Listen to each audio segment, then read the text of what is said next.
दोस्तों, किसी ने सही बात कही है कि दूसरों की समस्याओं का आनंद लेना बंद कीजिए, वरना ईश्वर आपको वही गिफ्ट कर देंगे, क्योंकि भगवान वही तो गिफ्ट करते हैं जिसमें हमें आनंद आता है। आदतों को लेकर के आपने बहुत सारी कहानी सुनी होंगी, जैसे आदत से मजबूर होना पुरानी आदत है, जाते आते जाएगी। बहुत सारी कहावतें हैं, जैसी आदत है वैसा जीवन, लेकिन आदत ऐसे नहीं बनी है। दरअसल हम जिंदगी के नाम पर आदतों को ही जीते हैं। बहुत सारी आदतों को एक जगह इकट्ठी कर ले तो जो बनती है वह है हमारी जिंदगी। नमस्कार दोस्तों, बहुत समय पहले की बात है। एक राजा था जो अपनी प्रजा और अपने परिवार का खूब ख्याल रखता था, लेकिन राजा को अपने आदमियों पर कुछ दिनों से संदेह था और उस राजा के 3 बहुत ही खास मंत्री भी थे जो उसका काम संभालते थे। लेकिन कुछ दिनों से राजा के उन 3 मंत्रियों में से कोई एक मंत्री ऐसा मंत्री था जो राजा के पैसों में गड़बड़ी कर रहा था, और वह मंत्री अपने काम को भी ठीक से नहीं कर रहा था। अब राजा काफी दुविधा में था। राजा को यह समझ नहीं आ रहा था कि उन तीनों मंत्रियों में से कौन सा मंत्री बेईमान है और कौन सा मंत्री ईमानदार है। यह पता लगाने के लिए एक दिन राजा ने उन तीनों मंत्रियों को अपने पास बुलाया और कहा, देखो मंत्री जी, हमारा जन्मदिन आ रहा है, इसलिए आप तीनों को एक घने जंगल में जाना होगा और आप तीनों को एक एक बैग दे दिया जाएगा। उन तीनों को एक एक बैग दे दिया और उनसे कहा कि तुम तीनों को अलग अलग घने जंगल में छोड़ दिया जाएगा। उस जंगल में तुम लोगों को फल के पेड़ को ढूंढना है और अच्छे अच्छे और ताजा फल से इस ठेले को पूरा भर कर लाना है, और तुम तीनों के पास सिर्फ आज शाम तक का ही समय है। राजा के कहे अनुसार वो तीनों मंत्री को जंगल में छोड़ आए।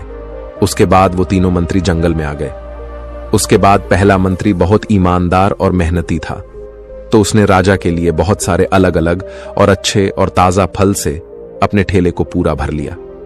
लेकिन उसे यह सब करने के लिए बहुत मेहनत करनी पड़ी।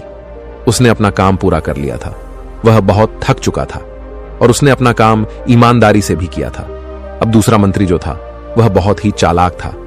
उसने सोचा, राजा के पास इतना समय थोड़ी है कि वह यह सब जांच करे कि मैंने अच्छे फल लाए हैं या खराब, तो बिना ज्यादा मेहनत किए उसे जैसे ही फल जमीन पर पड़े मिले, उसने वह अपने ठेले में रख लिया, बिना यह सोचे कि वह अच्छे हैं या खराब। जो उसे जमीन पर पड़े फल मिले थे वह बहुत ज्यादा खराब थे और वह आराम से पेड़ के नीचे बैठ गया।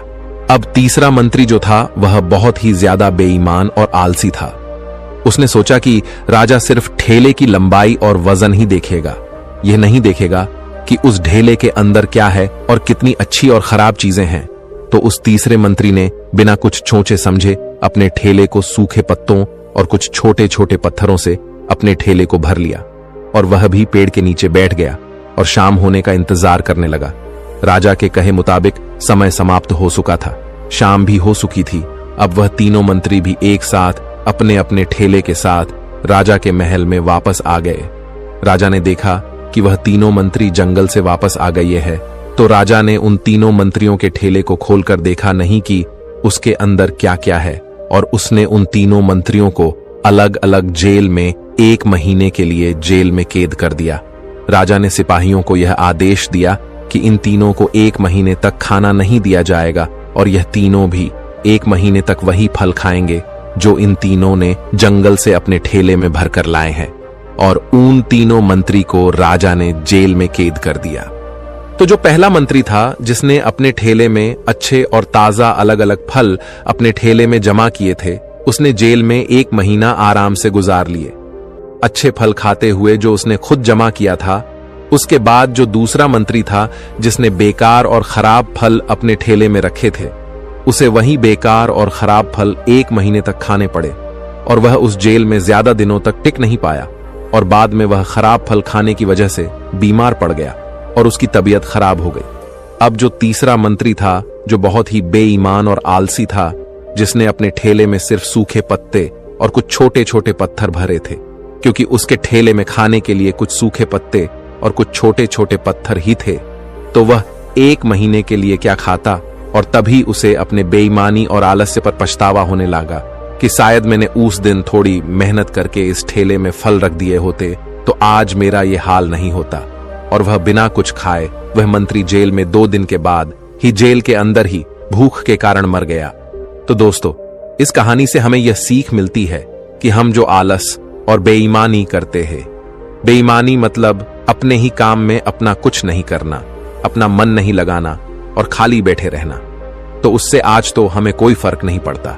आज तो हम अपने काम में आलस करके आराम कर लेते हैं, लेकिन कल भविष्य में कुछ दिन के बाद हमें उस पर पछतावा होता है। आपने बहुत से लोगों को यह कहते हुए सुना होगा कि काश उस समय पर मैं ऐसा कर लेता तो आज उस इंसान की जगह मैं होता, लेकिन उस समय पर उन लोगों ने आलस को अपनाया था, इसीलिए वह आज जहां के वही है। और जिसने मेहनत को अपनाया था वह इंसान अपनी मंजिल में आगे बढ़ गया। तो अपने काम के साथ बेईमानी और आलस्य बिल्कुल भी मत करो, उसके बाद तो हमें पछतावे के अलावा और कुछ भी नहीं मिलता। ये जो समय है ना, इसकी कीमत कोई नहीं लगा सकता है। हम लाखों रुपए देकर भी अपनी जिंदगी का 1 मिनट भी वापस नहीं ला सकते। इसीलिए इस समय का सही उपयोग करो। समय की एक अच्छी बात है और एक बुरी बात है। अच्छी बात यह है कि हम उसे किन चीजों में गुजारते हो, यह हमारे हाथ में होता है, और बुरी बात यह है कि समय गुजर जाता है और सभी के पास दिन में 24 घंटे होते हैं, गरीब के पास भी और अमीर के पास भी। बस यह हमारे हाथ में है कि हम उस समय से क्या नया कर सकते हो। तो अपने एक एक पल का हिसाब रखो कि हम उन्हें किन चीजों में गुजार रहे हैं। तो अगर आप इस कहानी को और भी लोगों तक पहुंचाना चाहते हो तो इस वीडियो को लाइक करो ताकि वीडियो को और भी लोगों तक पहुंचाए। दोस्तों, आपने आज के इस वीडियो से क्या सीखा वह मुझे आप कमेंट में बता सकते हैं। इसी के साथ में उम्मीद है कि आपको आज की वीडियो पसंद आई होगी, तो इस वीडियो को उस इंसान को शेयर करें जिससे यह कहानी सुनने की जरूरत है, और उसी के ठीक बाद चैनल को सब्सक्राइब करें। तो चलिए फिर मिलते हैं ऐसी एक और नई वीडियो में एक नए मैसेज के साथ। तब तक के लिए अपना ख्याल रखें। धन्यवाद और नमो बुद्धाय।